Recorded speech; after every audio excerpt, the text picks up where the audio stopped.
இந்த தீபாவளியை உங்கள் குடும்பத்துடன் சந்தோஷமாக கொண்டாட ஹிந்துஸ்தான் கிராக்கர்ஸ் தரம் விலை உயர்ந்ததல்ல, விலை மதிப்பற்றது. நேரடி தொடர்புக்கு 6385522149 அல்லது 9597535413 என்ற எண்ணில் தொடர்பு கொள்ளவும். ஹிந்துஸ்தான் கிராக்கர்ஸ், சிவகாசி.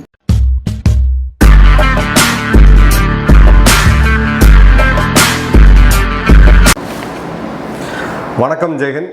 இன்றைக்கி இந்தியா மற்றும் யூகே பற்றியான ஒரு மிக முக்கியமான அப்டேட் பார்க்க போகிறோம். இந்தியா மற்றும் யூகேவுடைய கடற்படைகள் இரண்டு நாடுகள் சேர்ந்து கூட்டாக ஒரு போர் பயிற்சி நடத்துகிறாங்க நம்மளுடைய கொங்கன் கோஸ்டில். 21 வருடம் கழித்து இவ்வளோ பெரிய போர் பயிற்சி அப்படின்றது இப்போ தான் முதல் முறையாக நடக்குது. அதே மாதிரி இந்தியாவுடைய aircraft carrier flagship INS Vikrant மற்றும் யூகேவுடைய HMS prince of Wales carrier battle group, இது ரெண்டுமே சேர்ந்து இன்றைக்கி கடல் பகுதிகளில் கூட்டு இராணுவ பயிற்சி நடக்கிறத நம்ம பார்க்குறோம். கூடவே நார்வே மற்றும் ஜப்பானுடைய கடற்படைகளோட சில முக்கியமான அசட்ஸுமே இருக்குது.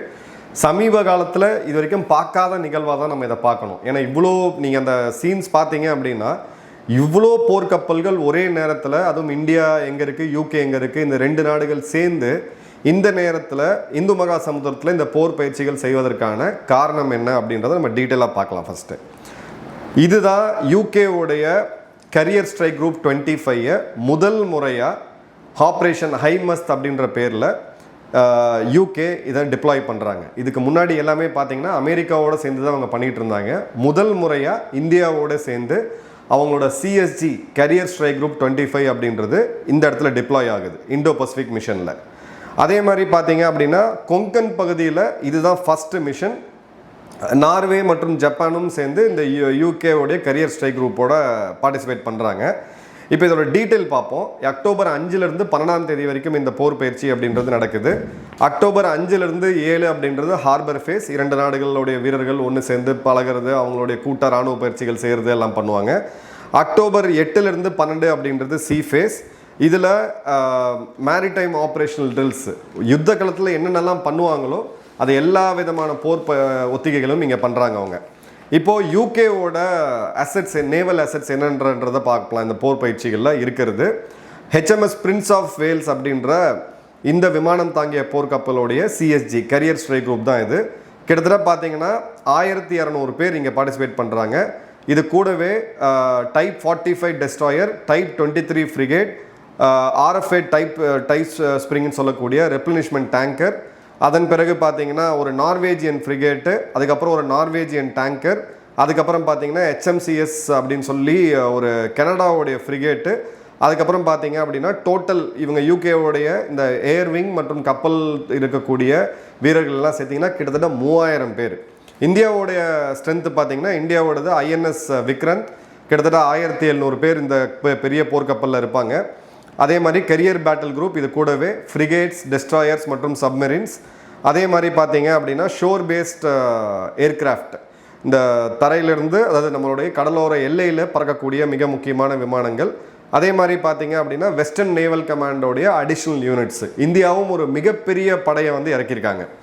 அடுத்தது பார்த்தீங்க அப்படின்னா இதோடைய காம்பேட் கேப்பபிலிட்டிஸ், விமானம் தாங்கிய போர்க்கப்பல் அப்படின்றது இன்னொரு நாட்டை போய் தாக்குறதுக்கு தான். இது ஒரு நாட்டை வந்து பாதுகாக்கிறதுக்கு கிடையாது, தாக்குதலுக்கு பயன்படுத்தக்கூடியதான். ஸோ இங்கே ஒரு ஸ்ட்ராங் பொலிட்டிக்கல் மெசேஜுமே இருக்குது. HMS பிரின்ஸ் ஆஃப் வேல்ஸில் பார்த்தீங்கன்னா 18 F-35 லைட்னிங் 2 ரக விமானங்கள், 16 மிக்ஸ்டு வைல்ட் HMA-2 மெர்லின் ஹெலிகாப்டர்கள், UAV ஃப்ளைட்ஸு, அதுக்கப்புறம் பார்த்தீங்கன்னா மலோய் T-150ன்னு சொல்லக்கூடிய கார்கோ ட்ரோன்ஸ், அப்புறம் பூமா சர்விலன்ஸ் UAVs. மிகப்பெரிய ஒரு நவீனமான ஒரு படையை வந்து யூகே இறக்கியிருக்காங்க. இந்தியாவை பொறுத்த வரைக்கும் பார்த்தீங்கன்னா MiG-29K carrier based multi role fighters, Kamov 31 helicopter, MS-60 multi role helicopter, indigenous advance light helicopter. அதன் பிறகு பார்த்தீங்க அப்படின்னா கிட்டத்தட்ட 30 போர் விமானங்களை அந்த ஒரே நேரத்தில் அந்த விமானத்தை வந்து இந்த INS விக்ரந்தில் வச்சு இந்தியா வந்து ஏற்கிறாங்க. இப்போ இந்த போர் ஒத்திகைகளில் என்னென்னலாம் முக்கியமாக பண்ணுவாங்கன்றதை பார்ப்போம். முதல்ல ஆன்டி சப்மரைன் வார்ஃபேர்.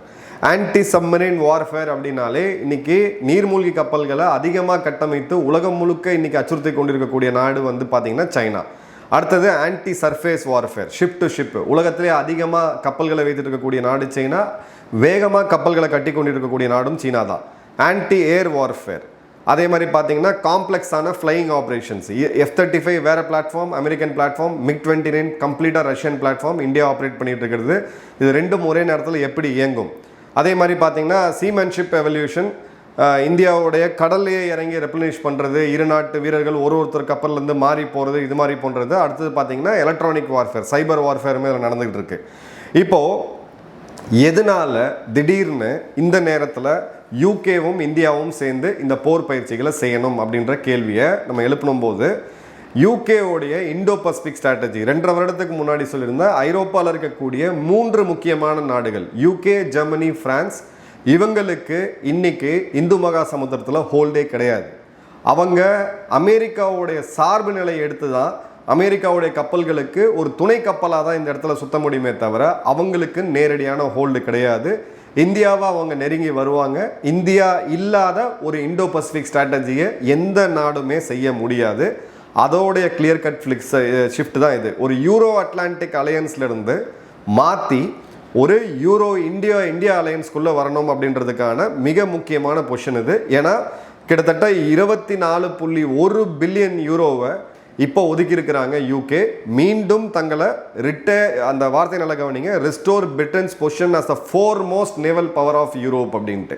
இப்போ ஐரோப்பாவுடைய நம்பர் 1 ஒரு நேவல் படையாக ஒரு கடல் சக்தியாக தாங்கள் இருக்கணும் அப்படின்றதுல 24.1 பில்லியன் யூரோவை அவங்க நிதி ஒதுக்கீடு செஞ்சுருக்காங்க. ரெண்டாவது பார்த்தீங்க அப்படின்னா ஸ்ட்ராட்டஜிக்கே இதை ஏன் பண்ணணும்? ஒரு டாமினேட் பண்ணுறதுனா இந்த கப்பல்கள் சுற்றினா மட்டும் போதுமா? கண்டிப்பாக கிடையாது. இண்டோ பசிபிக் ரீஜன் அப்படின்றது 50% குளோபல் ஜிடிபி. அதே மாதிரி யூகே இண்டோ பசிபிக் ட்ரேட் அப்படின்னு பார்த்தீங்கன்னா 82 பில்லியன் யூரோ. அந்த 82 பில்லியன் யூரோவுமே இந்த சேனல் 10ல் ஆரம்பித்து சேனல் 13ல் இந்த பகுதிகள் வழியாக தான் போகணும். நாளைக்கு சைனாவிலிருந்தும் சரி இந்தியாவிலிருந்தும் சரி அவங்களுக்கு சரக்கு போக்குவரத்து, இறக்குமதி மற்றும் ஏற்றுமதி எல்லாமே இந்த ரூட்டில் தான் போகணும்.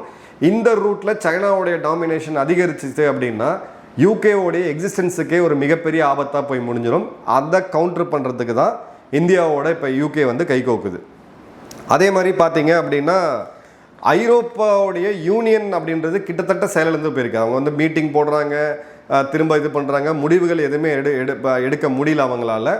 நேட்டோவையும் நம்பி இருக்க முடியாது. ட்ரம்ப் வந்த பிறகு அமெரிக்காவை நம்பக்கூடாது அப்படின்னு சொல்லி ஐரோப்பாவோட எல்லா நாடுகளுமே தெளிவாக புரிஞ்சுக்கிட்டாங்க. ஸோ அந்த வகையில் பார்த்தீங்க அப்படின்னா கிளியர் கட்டாக இந்த ஸ்ட்ராட்டஜியை இப்போ யூகே எடுத்திருக்காங்க.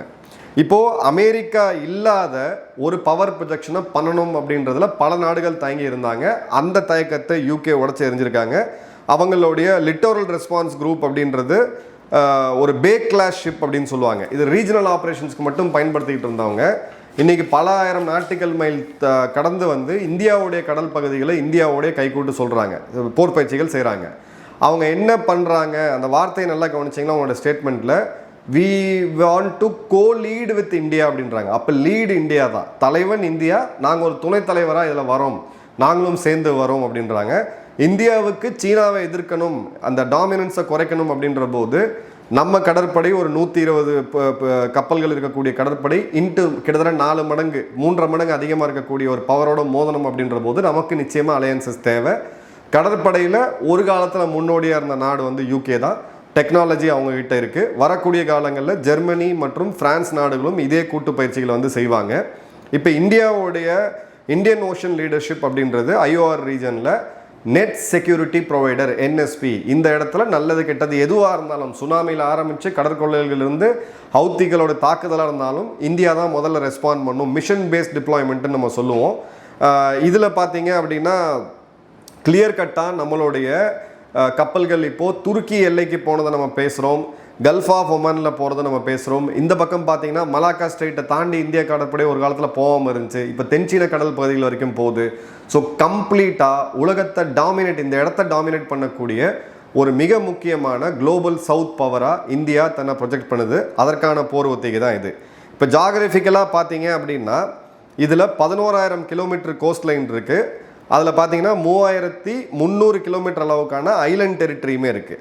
இப்போ இதில் கீ சோக் பாயிண்ட்ஸ் எந்தெந்த இடத்தெல்லாம் இந்தியா யூகே சேர்ந்து கண்ட்ரோல் பண்ணணும்னு நினைக்கிறாங்கன்னா strait of Hormuz, Malacca strait மற்றும் சூயஸ் கேனல் அப்ரோச். இந்த 3த்தை கண்ட்ரோல் பண்ணோம்னா சைனாவுடைய அந்த அடிவயிற்று பகுதியை நம்ம கையை பிடிச்சி இருக்கக்கூடிய ஒரு சக்தி வந்து கொடுக்கும். அதை தான் இப்போ நம்ம தெளிவாக பண்ணிக்கிட்டு இருக்கோம். 7500 நாட்டிக்கல் மைலோடைய ஆப்ரேஷனல் ரேஞ்சு இந்த 2 கடற்படை கூட்டாக சேரும் போது நமக்கு வந்து கிடைக்குது. ஸோ ஒரு மிகப்பெரிய தாக்கத்தை வந்து இது ஏற்படுத்துது அப்படின்றத நம்ம பார்க்கலாம். அதே மாதிரி பெர்மனண்ட் நேவல் பேஸாக இது வரக்கூடிய காலங்களில் மாறத்துக்கான வாய்ப்புகள் இருக்குது. பல தீவு நாடுகள்கிட்ட இந்தியாவும் யூகேவும் பேசிகிட்டு இருக்காங்க. ஸோ 2015 சாகர் அப்படின்ற ஒரு திட்டத்தை பிரதமர் மோடி அறிவிச்சிருந்தார். உங்களுக்கு எல்லாருக்குமே தெரியும். Security and growth for all region, all இந்த ரீஜன் அப்படின்றது தான். அதாவது இந்தியாவை சுற்றி இருக்கக்கூடிய கடல் எல்லையில் இருக்கக்கூடிய நாடுகள் எல்லாத்துக்கும் ஒரு பாதுகாப்பை கொடுக்கக்கூடிய, ஒரு வளர்ச்சியை கொடுக்கக்கூடிய ஒரு திட்டமாக இருந்தது. ஆனால் 10 வருடம் கழித்து 2025 இதே திட்டத்தை மகாசாகர் அப்படின்ற பேரை மாற்றணும். மகா அப்படின்றது பெருசுன்றது நமக்கு தெரியும்.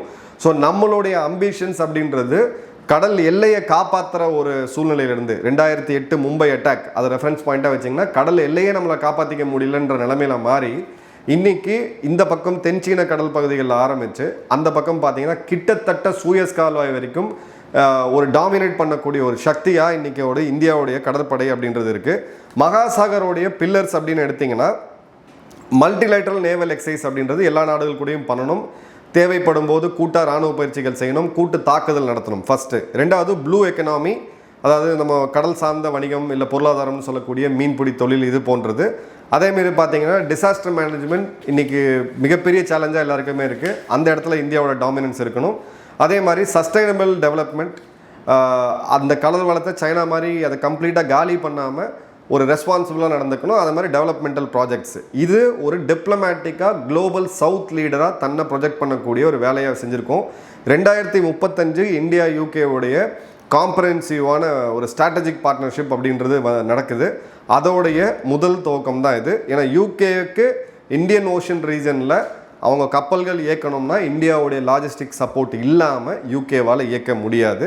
அதே மாதிரி ரீஜனல் மேரிடைம் செக்யூரிட்டி அப்படின்றதுல இந்தியா ஒரு முன்னோடியாக இருக்குது. அவங்க கப்பல்கள் ஃப்ரீயாக இங்கே ஆப்ரேட் பண்ணலாம். So free open and rule based order அப்படின்றது தான் இந்தியா சொல்லுது. ஸோ இதெல்லாம் எதுக்கு பண்ணுறோம், யார் இதுக்கு எதிரி அப்படின்னு கேட்டிங்கன்னா கம்ப்ளீட்டாக இதில் சொல்லாமல் நம்ம சொல்கிறது இல்லை. நீங்கள் வந்து கிளியர் கட்டாகவே எடுத்துக்கலாம் இந்த மெசேஜை. சைனாவை கட்டுப்படுத்துறதுக்கு, சைனாவோடைய அச்சுறுத்தலை கட்டுப்படுத்தி சைனாவை வீழ்த்துறதுக்கான ஒரு ஸ்டெப்பான போர் வியூகம் தான் இது. எனக்கு பார்ட்டிசிபேட் பண்ண நாடுகள் நீங்கள் பார்த்தீங்கன்னா எல்லாருக்குமே தெரியும். சர்ப்ரைசிங்காக கனடாவும் இதில் பார்ட்டிசிபேட் பண்ணியிருக்காங்க. நார்வே எங்கேயோ இருக்கக்கூடிய ஒரு நார்டிக் கண்ட்ரி, அது அவங்க பார்ட்டிசிபேட் பண்ணியிருக்காங்க. ஜப்பான் பார்ட்டிசிபேட் பண்ணியிருக்கு, யூகே பார்ட்டிசிபேட் பண்ணியிருக்கு. எல்லா நாடுகளுக்குமே ஒரு பொது அச்சுறுத்தல் அப்படின்னு பார்த்தீங்கன்னா சீனா தான். இந்தியாவுடைய கடற்படைக்கு மிகப்பெரிய வாழ்த்துக்கள். வரக்கூடிய காலங்களில் இதை விட மிகப்பெரிய ஒரு போர் பயிற்சிகளை நம்ம பார்ப்போம். பிப்ரவரி மாதம் இது மாதிரியான ஒரு நிகழ்வு நடக்க இருக்குது. கடற்படை கிட்ட நம்ம அந்த பர்மிஷன் கேட்டிருக்கோம். ஒருவேளை அவங்க நமக்கு கொடுக்கக்கூடிய பட்சத்தில் கொடுப்பேன்னு எனக்கு நம்பிக்கை இருக்குது.